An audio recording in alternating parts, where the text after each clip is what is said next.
Tonight, he's in Bloomington, spending the night with Robinson about truly his death-defying feats. Right now, you're sitting here calmly talking about how any minute screw-up could have taken off an arm, or you could have fallen and been a splat on the ground. Were you nervous during this whole thing? Terrified. Just prior to leaving, I was sitting on the edge of the building, and the only thing I could say to the guys was that, I really don't want to die here. I don't want to die. I told them previous to this that what I would do is I would tell them, I'd give them a count of ready, set, go, which actually went ready, set, whoa, go. And that's why my voice is hoarse right now. To relieve tension, you scream. So I scream. Are you some kind of masochist? No, not at all. I don't like pain at all. And I definitely don't want to die, but you have to understand, see, it's my job. It's what I do for a living. Man who jumped off the CN Tower in Toronto 3 days ago, free-falling 1,200 feet off the world's tallest structure. Well, his life was literally in the hands of a local cities man who built and ran the cable setup that broke the stuntman's fall. Dennis Kraft has more on that story.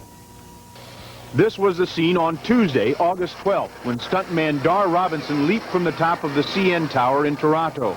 He executed the free fall more than 2/3 of the way down the 1,200-foot tower before a wire cable stopped him just 60 meters from the ground.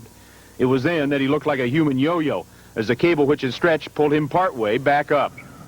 The man who built the ratchet mechanism that pulled the cable tight is a Bloomington man named Kai Michelson, better known as the Rocket Man, because of the land acceleration records he holds. Robinson and Michelson have worked together on a number of stunts, and each of them, like the jump from the tower, has had its special thrill. Everybody just about fell apart. Most of us cried because it was really strenuous and very scary. We were dealing with some factors that nobody's ever dealt with before. And we'd had a few malfunctions which really made it extremely difficult. We had the dummy hit the ground once, and we had part of the equipment totally malfunction. Well, as a matter of fact, I was horrified, if you want to know the truth. He was screaming too. Well, one thing, you've got your best friend hanging off a wire, and if you make the wrong decision at the wrong time, it can be over with. We had some emergency type backup equipment there. If I was to hit the levers too hard, it would snap the cable. If I hit him soon enough, he'd hit the ground. The two men are now preparing for their next stunt, using a specially equipped Bradley GT assembled in a Bloomington garage for a record-breaking jump. We will be doing some stunts with rocketry, rocket roller skates, rocket cars, jet cars, and things like that.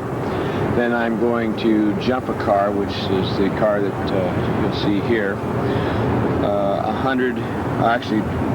About 100 miles an hour, and I'll jump it over 200 feet, 2/3 of a football field through the air before touching the ground the next time.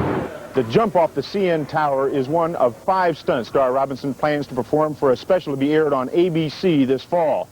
The last is top secret, and he promises it will be the most spectacular ever performed. Dennis Kraft, Channel 5 Eyewitness News. Just another day at the office for those guys.